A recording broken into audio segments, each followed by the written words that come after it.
Merci, le roi des rois. Amen. Amen. Gloire à Jésus.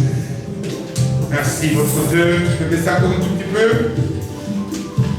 Bienvenue à nous tous qui sommes ici présents pour célébrer notre roi des rois. Que notre Dieu nous fasse beaucoup de bien et que sa grâce nous soit multipliée. Amen. Que nous puissions sortir de ces lieux rassasiés avec des témoignages qu'un temps dans ces parvis vaut mieux que 1000 ans ailleurs. Amen. Vous savez, quand on parle des parvis, le parvis, ce n'est pas encore la présence de Dieu. Le parvis, c'est la cour intérieure qui nous mène vers une résidence. Donc la cour. Donc rien que quand tu es encore déjà dans la cour de la maison de Dieu, tu es déjà complet. Et la Bible nous confirme que ce temps-là que tu passes encore dans le parvis vaut mieux que 1000 ans passés ailleurs.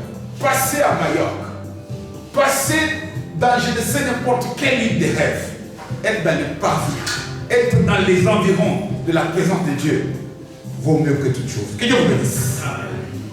Nous allons aujourd'hui réfléchir encore sur, je dis toujours que c'est important, parce que tout dans la Bible est important, mais aussi sur une question tellement importante, parce qu'elle dépend de toi et de moi. Les semaines passées, nous avons vu comment il est important de connaître et de bien connaître Dieu. C'est la source de toutes les bontés. Mais pour y arriver, à bien connaître Dieu, pour arriver à vivre la vie de victoire, il y a une chose que moi et toi devons faire. Le choix. Nous devons choisir. Nous devons prendre des décisions. Vivre, c'est faire des choix. Amen. Que tu sois ici présent maintenant, c'est un choix que tu as fait. Vous savez, depuis la chute de l'homme, Dieu dit, parce que vous avez péché, les yeux de l'humain, parce que nous tous, nous sommes, j'ai dit que nous tous, se sont ouverts. Et nous sommes aujourd'hui capables de distinguer nous-mêmes le bien et le mal. Et Dieu nous a laissé ce libre arbitre. Dieu nous conseille. Il dit, voici, je mets devant toi le bien et le mal. Mais moi, je te conseille de choisir le bien. Mais celui qui fait le choix, c'est moi et toi. Celui qui décide, c'est moi et toi. Quand on dit que Dieu pourvoit, oui, il pourvoit. Mais il nous pourvoit en quoi? Il nous pourvoit en occasion, en opportunité. Il nous pourvoit aussi en capacité. Dieu nous donne la possibilité de prier. Tu as une maladie, tu veux que Dieu te guérisse, il te donne la possibilité de prier. Mais maintenant, celui qui fait le choix de prier, c'est toi. Tu pries ou tu ne pries pas, ça c'est laissé à l'homme. Et toute la vie, nous sommes toujours devant différentes options à lever, devant différentes décisions à prendre. Si tu prends de bonnes décisions, tu seras heureux. Mais si tu en prends des mauvaises, tu en subiras les conséquences. Donc les choix, personne ne peut les éviter. Même les choix des habits à porter. Même les choix tu peux dire, maintenant je ferme les yeux, c'est un choix. Cette liberté-là, ce libre arbitre, c'est ce qui fait qu'aujourd'hui nous vivons ce que nous vivons. Si aujourd'hui, tu connais la situation que tu connais, quelque part, c'est la moisson des décisions que tu as prises. Certaines décisions, on les prend comme ça. Certains choix, on les fait volontairement. On dit, j'ai choisi ça. Mais il y a aussi des choix que l'on fait d'une manière indirecte. Par exemple, le fait d'être venu sur culte, tu as dit oui à Dieu. Le choix de dire oui, mais tu l'as manifesté par une attitude. Donc, c'est une question importante. Nous voulons réfléchir sur comment alors faire des bons choix. Comment prendre des bonnes décisions. Quand on dit comment prendre des bonnes décisions, c'est je ne connais pas ta situation, tu ne connais pas la mienne. Mais c'est dans quelles conditions il faut être pour que toute décision, parce qu'il n'y a pas de, généralement il n'y a pas de bonnes ou de mauvaises décisions. Tout dépend du contexte dans lequel tu prends la décision. Amen. Je vais prendre un exemple. Parler au téléphone, décider de parler au téléphone, c'est une mauvaise chose. Non. S'il faut appeler un frère, un problème pour peut-être lui témoigner l'amour que tu as. Mais parler, la même décision, parler maintenant qu'on prêche, elle est mauvaise. Amen. Toute décision peut être bonne ou mauvaise selon l'endroit, les lieux, les contextes. Et ici, le Saint-Esprit peut nous révéler certaines choses qui vont nous aider à prendre des bonnes décisions. Je dis et je répète. Vous savez, on connaît, il y a dans la vie ce qu'on appelle la loi de la sémence de quoi? De la moisson. Qui veut dire que tout ce que toi tu sèmes, tu vas en récolter les conséquences. Donc, toutes les décisions que tu prends est aussi une sémence que tu jettes en terre. C'est en fonction de cela que tu vas soit réussir, soit échouer. Les étudiants, vous en savez quelque chose. Tu prends la décision d'étudier très peu, tu auras aussi très peu de bons résultats. Ainsi de suite. Donc, comment prendre les bonnes décisions? C'est vrai qu'aujourd'hui, nous avons perdu une heure de sommeil, n'est-ce pas? On a avancé nos heures. On est passé à l'heure d'été. Mais malgré cela, tu as pris la bonne décision. Non, je dois me lever. Parce que je dois aller célébrer mon Seigneur. Parce que rien ne peut m'empêcher de le faire. Comment alors prendre les bonnes décisions? Dieu ne fera pas les choses à notre place. Tu peux demander, Dieu donne-moi. Dieu doit donner deux mains, une bouche. Tu peux avoir faim. Dieu va pourvoir la nourriture. Ou la possibilité d'avoir la nourriture. Mais si tu jeûnes, même pendant 1000 ans, pour que la nourriture quitte, aille à la bouche, tu attendras pour le temps. Parce que ça, c'est une décision que tu dois faire. Ça, c'est une option que moi et toi, des choix que nous devons faire. Amen. Nous allons donc lire un texte qui va nous guider dans cette étude. C'est un très très long texte qui montre comment moi et toi nous devons procéder pour choisir la bonne part. Et nous lisons donc, nous demeurons toujours dans la famille d'Abraham. Nous allons lire le texte de Genèse au chapitre 25e. Le texte est long, mais il est beau, il est beau. C'est une belle histoire. Genèse chapitre 25e. Et nous voulons voir comment est-ce que ça peut être dangereux. Ça peut nous coûter de prendre de mauvaises décisions et comment ça peut être bon quand on en prend de bonnes. Et nous lisons à partir du 20e verset jusqu'à la fin du chapitre. Genèse, chapitre 20e. Et nous lisons à partir du verset numéro 20 jusqu'au verset numéro 34. Il est écrit ceci. C'est la parole de Dieu en Jésus. Abraham engendra Isaac. Isaac était âgé de 40 ans quand il prit pour femme Rebecca, fille de Bethuel, l'araméen, de Padan Aram, et sort de Laban, l'araméen. Isaac implora l'Éternel pour sa femme, car il était stérile. Et l'Éternel exauça. Rebecca, sa femme, devint enceinte. Le 22e, les enfants se heurtaient dans son sein. Elle dit, s'il avait ainsi, pourquoi suis-je enceinte? Et elle alla consulter l'Éternel. Et l'Éternel lui dit, 2 nations sont dans ton ventre, et 2 peuples se sépareront au sortir de tes entrailles. Un de ces peuples sera plus fort que l'autre, et le plus grand sera assujetti au plus petit. Le jour où elle devait accoucher s'accomplir, Et voici, il y avait 2 jumeaux dans son ventre. Le premier sortit entièrement roux, comme un manteau de poil. On lui donna le nom d'Ésaü. Ensuite sortit son frère, dont la main tenait le talon d'Ésaü, et on lui donna le nom de Jacob. Isaac était âgé de 60 ans lorsqu'il naquit.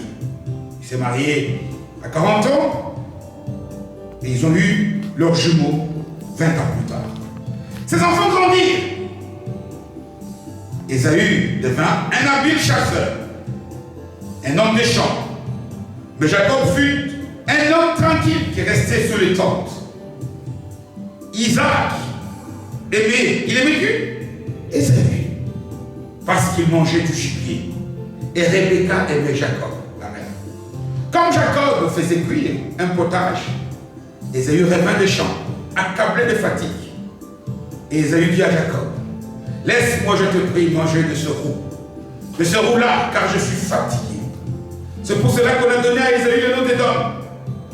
Jacob dit, vends-moi aujourd'hui ton droit d'aînesse. Ésaü répondit, voici, je m'en vais mourir. À quoi me sert ce droit d'aînesse? Et Jacob dit, jure-le-moi d'abord. Il lui jura, et il vendit son droit d'aînesse à Jacob. Alors Jacob donna à Ésaü du pain et du potage de lentilles. Il mangea, but, puis se leva à s'en alla. C'est ainsi qu'Ésaü méprisa les droits d'aînesse, parole du Seigneur. C'est une très belle histoire. Mais aussi une histoire riche en révélation. Amen. Une histoire qui nous révèle beaucoup de bonnes choses. Beaucoup de bonnes choses. Et surtout, ici, il y a un message prophétique. Un message qui montre que sur cette terre, il y aura un camp de gens qui vont gagner et des gens qui vont perdre. Le choix de la victoire ou de la défaite, tout dépend de vous. Tout dépend de votre comportement. Et puis, tu peux être défavorisé. Parce que dans cette situation ici, il y a une personne qui avait toutes les faveurs, c'est Ésaü. Celui qui était l'aîné de la famille. Et généralement, automatiquement, naturellement, pas nécessairement, le droit d'aînesse est naturellement la propriété de l'aîné. Mais tous les aînés peuvent le perdre. C'est-à-dire que tu peux avoir tous les atouts, être aimé du père, tu peux avoir toute l'intelligence. Mais si tu prends la mauvaise décision, tu perdras. Tu feras partie du camp des perdants. Il est important de savoir bien faire ses choix. Voilà pourquoi, avant de faire le choix, avant de prendre des décisions, réfléchis plusieurs fois. Et c'est ce que nous venons de voir ici, dans cette histoire. Pour raconter d'abord un peu le contexte. Parce que vous savez aussi qu'il y a de jeunes chrétiens, ici comme le frère Aaron. Je l'ai dit, Isaac, c'est le fils d'Abraham. Quand nous lisons la Bible, Abraham n'a pas eu que ce seul fils.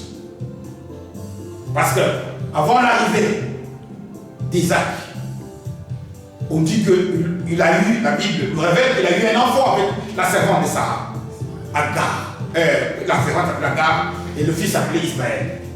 Et même à la mort de Sarah, sa femme, on dit qu'Abraham avait épousé une femme que Turah, et d'elle il avait aussi des enfants. Mais là, la particularité d'Isaac, c'est que lui était le fils de la promesse. C'est par lui que tout ce que Dieu avait promis à Israël allait se réaliser. C'est par la descendance d'Isaac que le monde allait connaître la bénédiction que Dieu avait promise à son peuple.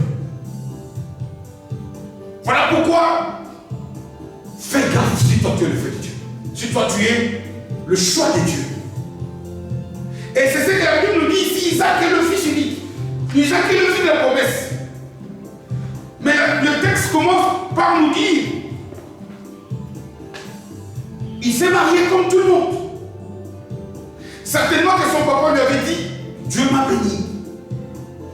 Dieu m'a dit dans la bénédiction que tu seras le père de qui? D'une nation. C'est-à-dire que toutes les nations de la terre ne peuvent avoir la bénédiction que ceux qui passent par toi. Mais regardez que la première des choses que nous voyons, au verset 21, il est écrit ceci. Isaac implora, c'est qu'il a supplié. Il a beaucoup prié. Il a demandé à Dieu avec insistance pour que Dieu lui donne un enfant. Pourquoi?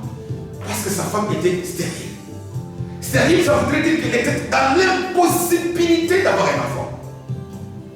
Ici, il y a déjà une chose que tu dois savoir. J'ai commencé ce message par nous dire que nous devons connaître Dieu. Amen. Parce que quand je parle du mot impossible, c'est un mot qui n'existe pas dans le dictionnaire du ciel. Impossible n'existe que pour les hommes. Pourquoi? Parce que parfois nous faisons des mauvais choix. Pourquoi? Parce que nous sommes devant des choses que nous considérons comme impossibles. Or, il est écrit que ce qui est impossible à l'homme n'est pas impossible à Dieu. Amen. Je voudrais ici insister pour que lorsque toi tu suis, si tu crois que tu es dans la descendance d'Isaac, si tu crois que tu es un enfant de Dieu, même si tu rencontres des montagnes, des impossibilités devant Dieu, crois toujours. Parce que celui qui a fait la promesse, comment? Il est fidèle. Beaucoup de gens, nous sommes tombés victimes d'un évangile qui vient de l'enfer. Qui a tendance à... Voilà pourquoi parfois les gens viennent dans les églises et du temps après ils fuient. Pourquoi? Parce que c'est très facile de dire à quelqu'un, viens à Jésus et tu n'auras pas de problème. C'est faux. C'est pas biblique ça. Parce que Jésus parle, il dit, sur cette terre nous aurons des persécutions. Amen. Hein? Il dit, le psalmiste David, qui a été béni, qui a été choisi de rien parmi les enfants d'Isaïe pour devenir le roi, le grand David, même de la descendance du Messie. Mais regarde, pour accéder au trône, comment il a souffert. Regarde comment il a été victime de beaucoup de souffrances, beaucoup de combats. Voilà pourquoi il fait un témoignage dans le psaume 34e, verset 19, il dit quoi? Le malheur atteint souvent qui? Le juste. Mais il termine par là, il dit que Dieu fait quoi? Il la délivre toujours. Entre le malheur qui t'atteint souvent et la délivrance toujours, il y a un temps que toi tu dois gérer.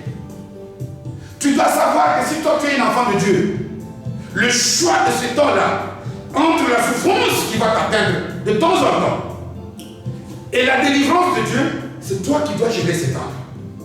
Et ici ça se vérifie. Pourquoi? Parce que il est le fils de la promesse. Il le sait. Ça fait 20 ans qu'il n'a pas d'enfant. Vous savez, dans la vie, lorsque tu as une voiture en panne, tu vas chez le garagiste. Lorsque tu es malade, tu fais chez le médecin. Pour chaque situation, Dieu nous a donné des situations, comment dirais-je, des lieux spécifiques. La plupart du temps, quand nous sommes devant une impossibilité, mais va devant la personne qui est capable de rendre l'impossibilité. Ne te pose pas des questions, est-ce que j'ai pris bien? Non. Il est ici. Il est fils de la promesse, mais il vit une difficulté. La Bible nous précise quelque chose, quoi. Il dit qu'il est allé implorer qui? L'Éternel. Il ne s'est pas posé des questions. Mais est-ce possible? Papa m'a menti ou quoi? Non. Un enfant de Dieu, lorsque tu es devant un défi, implore Dieu. Prie tout simplement. Vous savez, ça c'est Jacques qui le dit. Quand quelqu'un parmi vous, c'est un verset court. quelqu'un parmi vous est-il de la souffrance, qu'il fasse quoi? Qu'il prie et il met un point, un grand point d'ailleurs. Implore Dieu. L'église ne prie pas. C'est bien. Lorsque moi j'ai prié pour toi, si Dieu te bénit, c'est pas toi qui marque, c'est moi qui marque les points. Parce que je suis dans le ministère de l'intercession. Mais si toi aussi tu veux être béni, prie. Quelqu'un parmi vous est-il de la souffrance? C'est Jacques 5, je pense. On parle plus de la prière fervente du juste à une grande efficacité. Mais qu'est-ce qu'on commence par dire? Le passage commence par quelqu'un parmi vous est-il dans la souffrance? Qu'il fasse quoi? Qu'il prie. Point. Il a imploré. Quand on implore, Dieu exauce. Amen. Dieu écoute la prière. Dieu exauce. Il prie Dieu. Il implore. Il ne regarde pas au temps. Et un jour, 20 ans plus tard, Dieu fait quoi? Dieu exauce. On dit que son épouse, Rebecca, tomba enceinte et elle attendait 2 bébés, 2 jumeaux. Mais là où il y a aussi quelque chose de bizarre, c'est le deuxième. Rebecca qui était devant une impossibilité, elle tombe enceinte. Certainement qu'elle est allée faire des témoignages. S'il y avait des églises, elle viendrait dire waouh, Dieu écoute la prière. Elle est allée exaucer les gens. Elle est allée, elle a jubilé. On ne sait pas comment est-ce qu'elle a fêté cela. Tout ce qui est sûr, c'est que quand on attend quelque chose, ça arrive comme ça, on est heureux. Mais ce qui est bizarre, c'est quoi? C'est que au verset 22e, on dit les enfants se heurtaient dans son sein. C'était une grossesse où il y avait un champ de bataille dans son sein. Je nous prie qu'on puisse envoyer ce message à quelqu'un que nous connaissons ici. Qu'elle écoute et qu'elle écoute. C'est un peu bizarre que la personne a. Mais c'est pas grave. Le message est arrivé. Aujourd'hui, on n'a même pas baissé. Notre camarade, il a muté comme ça. Parce qu'il veut sûr que tu as le message. Amen. Tu n'as jamais vu. Bien aimé. Tu pries Dieu pour avoir quelque chose. Un travail. Tu gères. Dieu te donne le travail. Mais ce travail devient une affaire pour toi. Oui. Amen. Tu as prié. Il devient une affaire. Tu commences à te dire, mais qu'est-ce qui se passe? Est-ce que ça c'est le vrai travail que Dieu m'avait donné? Tu pries pour que Dieu te bénisse. Le chant Salomon il dit dans Proverbe, je pense, 10e chapitre, il dit la bénédiction de l'Éternel enrichit. Amen. Et n'est suivi d'aucun chagrin. Ah, tu commences à dire, alors ça ce n'est pas. Ça c'est pas Dieu qui a béni. Si c'est Dieu qui n'a pas béni, c'est qui? C'est le diable. Amen. Vous savez, nous devons apprendre ce message et la suite de ce que nous avons vu. À connaître Dieu. Quand on connaît Dieu, on laisse toujours le focus sur Dieu. Quelque chose qu'on dit. J'ai toujours dit, je le répète ce que j'ai dit. Quand les serpents brûlants mordaient le peuple, Dieu a dit au peuple, fixez votre regard. Mais il n'a pas enlevé les serpents. Mais ceux-là qui avaient les yeux fixés sur les serpents derrière le véritable, je suis le Christ, eux ils n'auront jamais la mort. Parce qu'il dit que celui qui croit en moi ne fera quoi? Il ne mourra pas. Ça veut dire qu'il ne perdra jamais. Quand tu as avec Dieu quelque chose que tu vois, le diable te montrera le film. Vous savez, lorsque tu regardes les films d'action, quand on était enfant, on a regardé les films aussi. Quand tu regardes, généralement il y a un acteur principal. Cet acteur, si vous voyez comment il passe par des difficultés, si on met stop, tu te dis il va mourir. Mais l'acteur principal ne meurt jamais. C'est lui qui rapporte toujours la victoire. C'est lui qui reste toujours sur son rôle. C'est lui qui joue bien son rôle. Il ne perd jamais. Voilà pourquoi, ici, nous devons d'abord éviter, il y a deux choses. Première des choses, quand tu es en difficulté, implore Dieu. Deuxièmement, quand Dieu te bénit, ne jette pas les yeux à gauche, à droite, pour commencer à te poser des questions. Même si tu vis, entre guillemets, de la souffrance. Même si tu as tendance, pourquoi? Parce que Dieu sait. Dieu sait parfois pourquoi est-ce qu'il nous fait passer par certains chemins. Il connaît. Dieu sait qu'en quittant l'Égypte, on pouvait faire quelque chose au nier. Mais Dieu a pris, c'est révélé dans le Deutéronome, un un chemin du désert. Il sait. Dieu sait. Nous ne connaissons pas plus que Dieu qui nous a créés. Ne faisons pas l'erreur de comparaison de ce que Rebecca a commencé par faire. Écoutez, les enfants se heurtaient dans le verset de deuxième.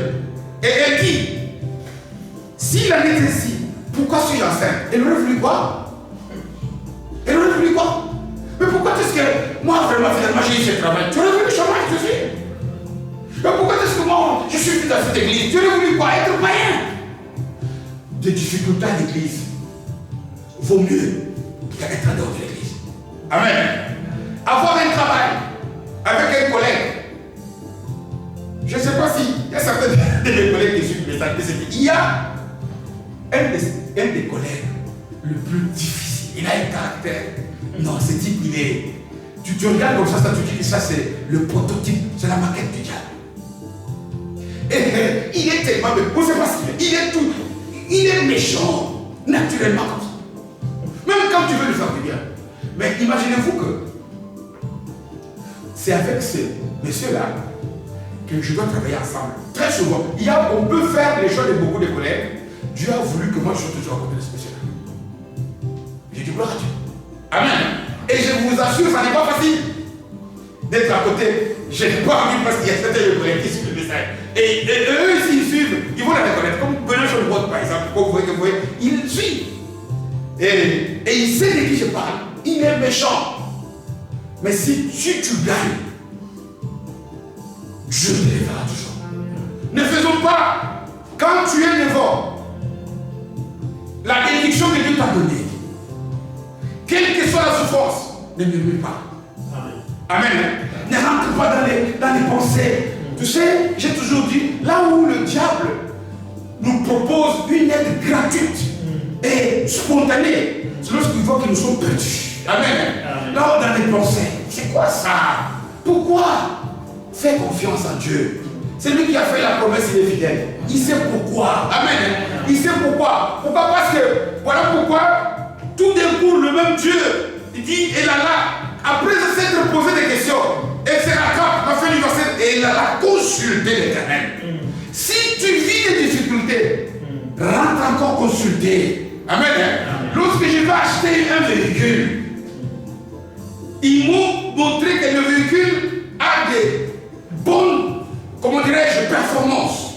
Quand je viens, je teste le véhicule, je vois qu'il ne roule pas. Je dois me mettre à pleurer. Mais les concessionnaires, il est mauvais. Je rentre chez les concessionnaires. C'est la personne qui m'a vendu. Tu m'as dit que ma voiture a telle capacité. Elle est capable de bouffer, je ne sais pas moi, 6 litres au 5 km. Mais lorsque je ne fais que 2 km, tu le réservoirs vite. Franck, c'est lui qui connaît. Peut-être qu'il y a une panne. Peut-être que lui, il a un autre plan. Peut-être que tu n'as pas encore fini les rodages. Il y a des tas de problèmes comme ça. C'est-à-dire qu'elle a eu la bonne idée de rentrer vers celui qui a fait la bénédiction. De chercher à comprendre. Je nous dis ici, ne regardons pas ces gens, que chacun d'entre nous se place dans ces messages. À la place d'Isaac, c'est toi. À la place de Jacob, c'est toi. À la place d'Ésaü, c'est toi. À la place de Rebecca, ça peut être toi. À la place c'est nous, selon différentes circonstances, qui devons jouer ces différents rêves. Hein? Tu pries Dieu lorsque tu souffres. Prie. Oh, mais je prie, je ne vois rien. Lui, tu crois que 20 ans, c'est toi qui as prié 20 ans. Parce que lui, ici, il a prié 20 ans. Tu crois que tu as prié 20 ans. Tu pries de prière. Si nous vivons un peu toute la vie de cette dame pour voir comment elle priait, parfois on se pose la question est-ce que vraiment réellement on prie. Quand on utilise par exemple le verbe du genre Isaac implora, s'il y a quelqu'un qui pouvait réfléchir, c'est Isaac. Il peut dire mais mon Dieu, je suis le fils de la promesse. Comment je n'ai pas d'enfant? Non, il est allé implorer. Il a pris la mentalité de son père. Il savait que même celui qui m'a fait la promesse, il sait que même si je sacrifie, il m'a donné, il va me ressusciter. C'est ça, réfléchir comme un enfant de Dieu. Et quand elle va consulter maintenant Dieu, alors qu'elle pense avoir 2 enfants dans son sein, Dieu lui fait cette annonce prophétique. Dieu lui fait cette annonce pour lui dire, toi de ton sein, dans ton ventre, il va y avoir 2 nations qui vont naître. Je l'ai dit maintenant d'une manière synthétique. La notion de ceux qui seront grands est forte. Et la notion de ceux qui vont les perdre. Et le monde où nous vivons ici, dans tous les domaines, est divisé comme ça. Qui fera partie du camp des gagnants? Qui fera partie du camp des perdants? C'est là où ta décision et ma décision jouent. Amen. Ce sont les choix que nous allons opérer. Ce sont les décisions que nous allons prendre qui vont faire en sorte que nous puissions appartenir soit au camp de la victoire, soit au camp de la défaite.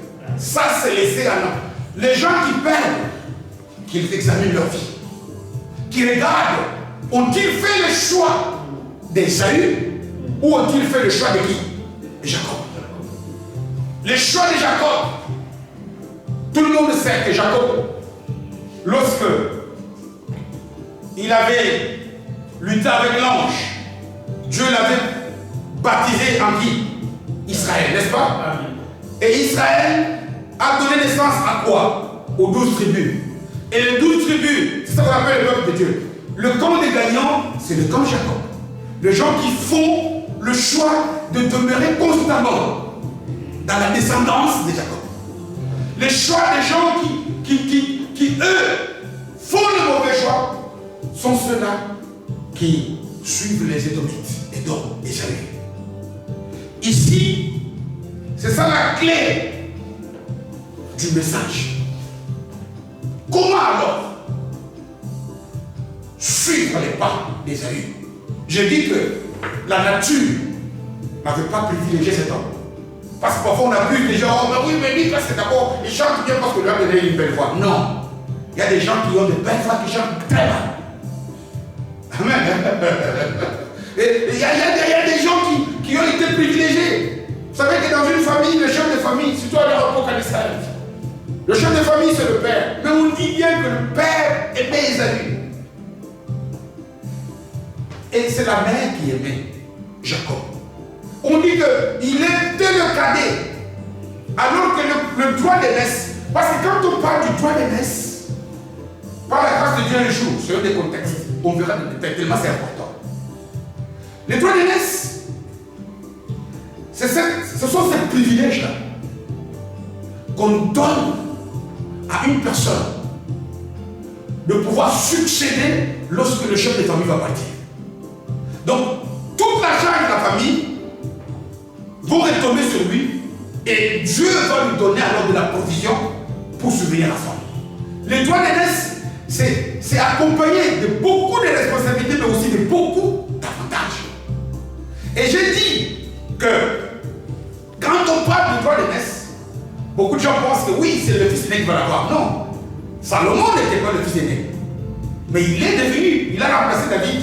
Pourquoi? Parce qu'il avait eu le droit d'aînesse. Si par exemple celui qui est né se comporte mal, vous n'avez jamais vu dans des familles royales, alors que celui qui doit accéder d'une manière naturelle sur le trône, c'est le fils aîné. Mais combien de fois, on va retrouver ça en Angleterre, beaucoup de gens disent, conseillent à Charles de laisser passer le trône à son fils. C'est pas pour faire, je ne sais pas si c'est son choix, mais tout ça pour nous dire que n'importe qui, tu sais, même si la nature ne te propose pas l'avantage, si tu fais le choix de Jacob, tu seras béni. Amen. Et j'ai dit ici, et c'est là la question importante, comment alors opérer le choix, les bons choix de Jacob? Et comment alors opérer le choix, les mauvais d'Ésaü? Et c'est ce que le texte nous révèle d'une manière claire. Pourquoi? Parce que on nous dit au verset 29, Jacob faisait cuire un potage. Ésaü revient de champ accablé de fatigue. Et Ésaü dit, Jacob, laisse-moi, je te prie, manger de ces roues-là, car je suis fatigué. Amen. Ésaü revient du champ. Il est fatigué, très fatigué. Et il a faim. Ésaü pouvait, à ce moment-là, peut-être supplier, aller peut-être demander à sa maman, chercher autre chose. Ésaü est ici dans un moment de faiblesse. Il a faim. Il a besoin de manger. Et c'est ce moment-là que cet homme a fait le choix de renoncer ou de mépriser le Vénès. La toute première des choses que nous devons faire, si nous voulons faire le choix d'Ésaü, c'est d'éviter de lever des options, d'opérer des choix lorsque nous sommes dans des moments de faiblesse. Tous les choix que nous opérons, vous savez, je pense que je l'ai évoqué le dimanche passé. Quand on parle de la faim ici, pour cet homme, c'était la faim pour manger la nourriture. Des lentilles. Les lentilles sont des formes de haricots. Mais nous avons faim de beaucoup de choses.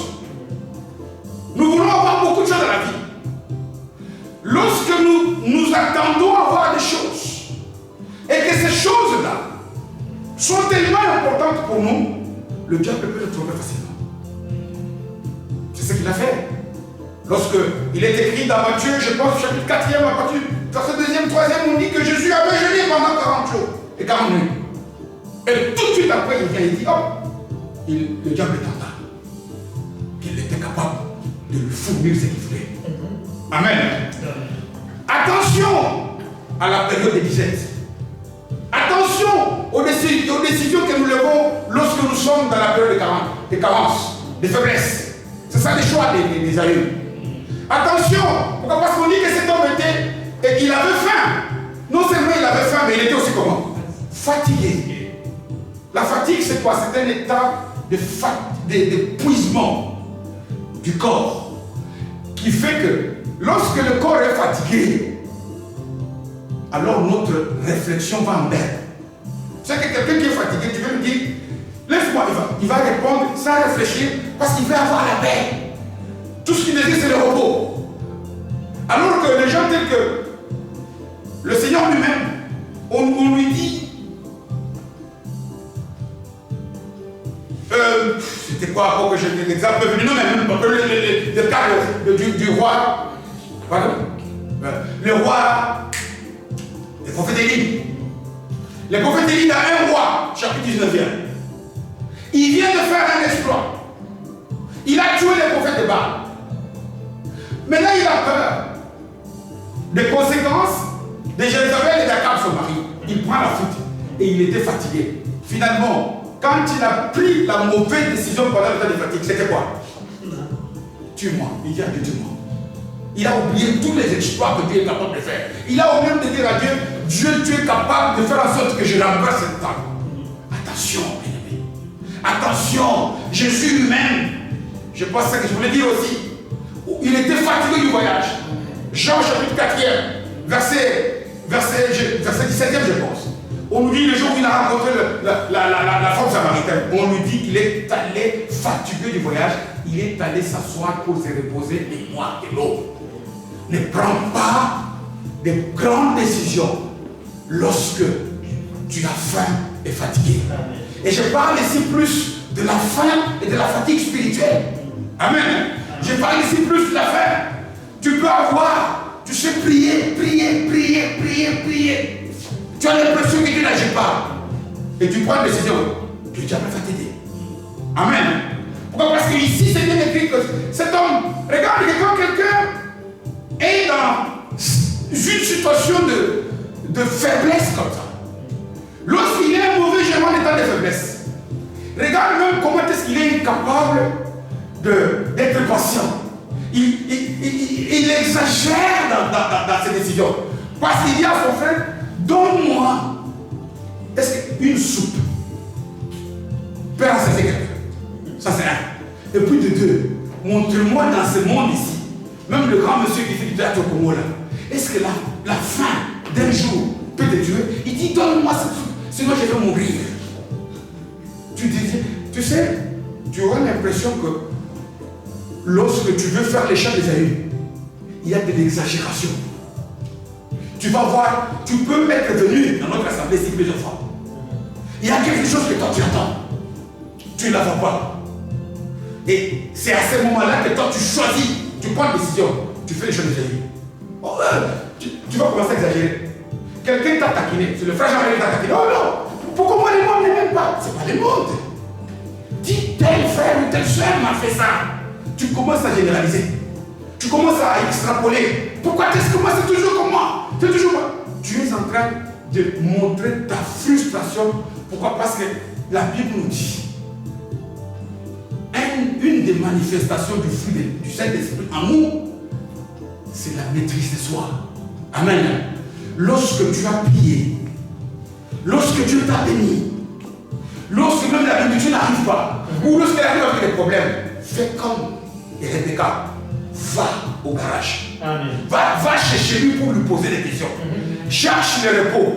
Pourquoi? Parce que boire de l'eau, l'eau que Jésus voulait boire, ça c'est l'eau physique.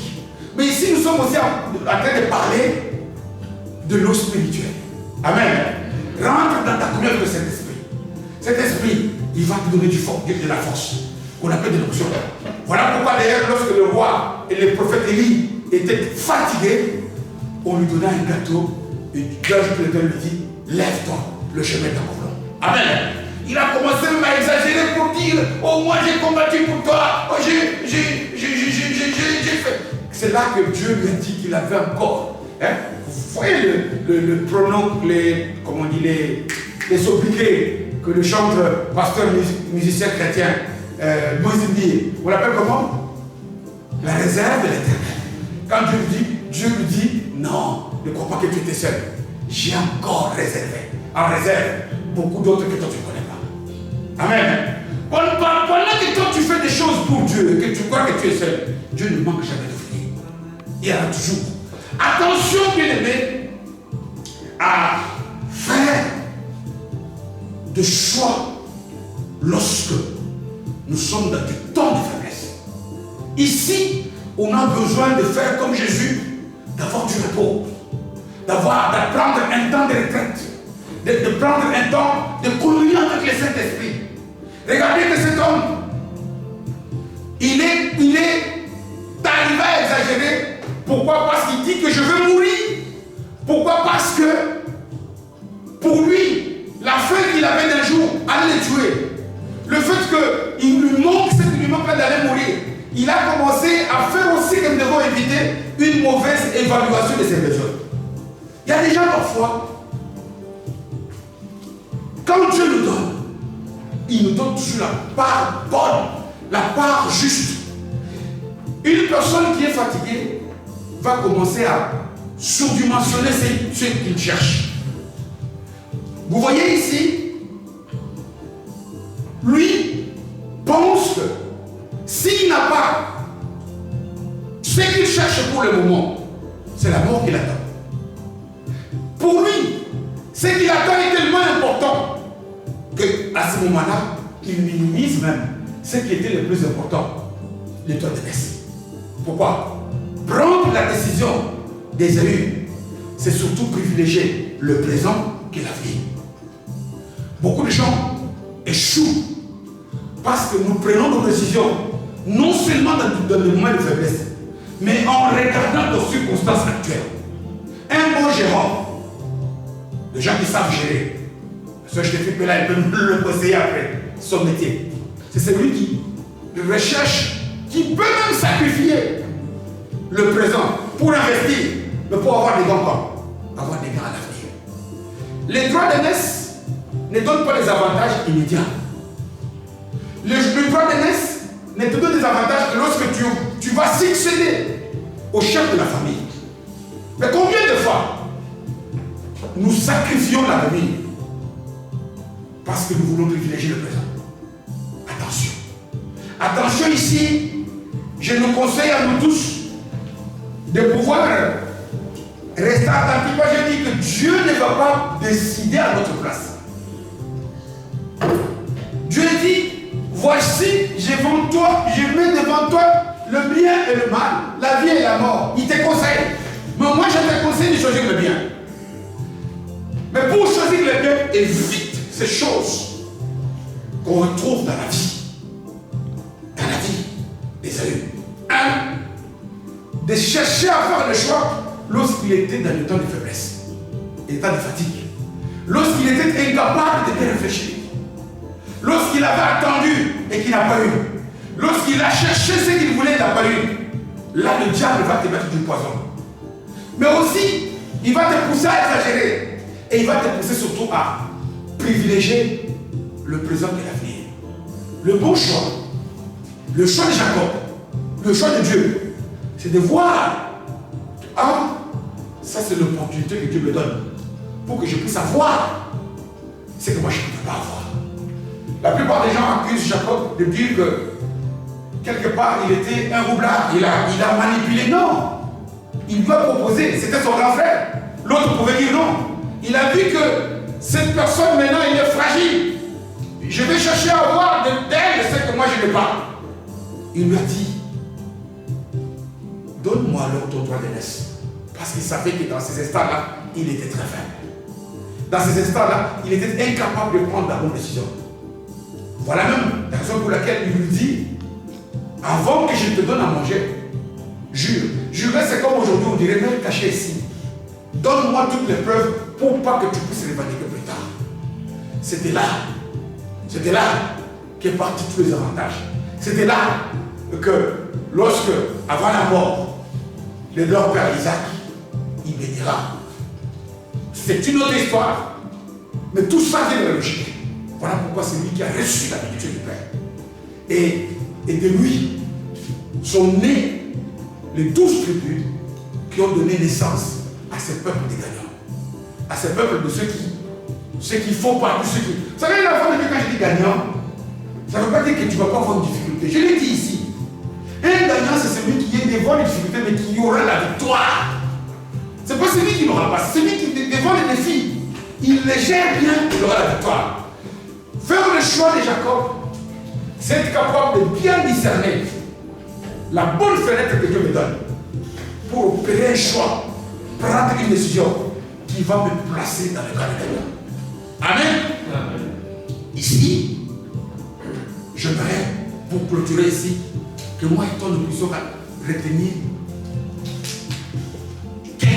quelque chose de très important. 1. Le malheur atteint souvent le chef. Mais on dit l'Éternel l'en délivre, on met les problèmes personnels. Il est délivre qui? Le juste. Toi demeure toujours dans la justesse. Et juste, c'est pas quelqu'un qui fait du bien. Et juste, celui qui croit à Jésus. Amen. C'est lui qui a Jésus dans son cœur. C'est lui qui est rempli du Saint-Esprit. C'est lui qui est conduit par le Saint-Esprit et qui sera revêtu de son action et de sa puissance. Même si, quand tu cherches, il n'y a pas de porte, va implorer le Seigneur. Amen. Amen. On peut demander aux gens de prier pour nous. Mais est-ce que toi tu as prié pour toi-même? Parce que même si toi tu es un handicap à ta propre bénédiction, moi je peux prier, tu n'auras rien. Il y a des gens qui eux-mêmes, je donne l'exemple. Il y a des gens qui, comme Judas, il avait tous les atouts pour ne pas faire du mal. Il avait été choisi parmi les 12. Il a vécu avec Jésus. Il a opéré des miracles. Mais il a fait un mauvais choix. Et il a été battu. Il y a des gens comme ça. Alors toi, tu pouvais maintenant prier pour lui. Ça n'aurait rien donné.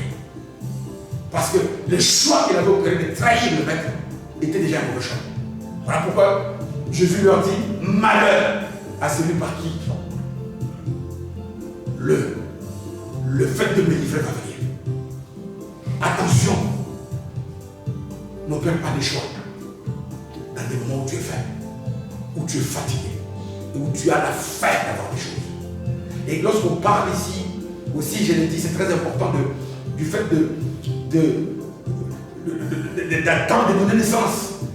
Ici, bien sûr qu'il était question de bébé. Mais quand on parle d'accoucher, c'est d'accoucher tout, le travail, d'accoucher l'argent, la santé.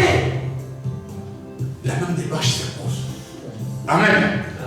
Sois calme, repose-toi, crois en Jésus. Il rendra pour toi des choses impossibles, possibles, et que tu bénisses sa parole.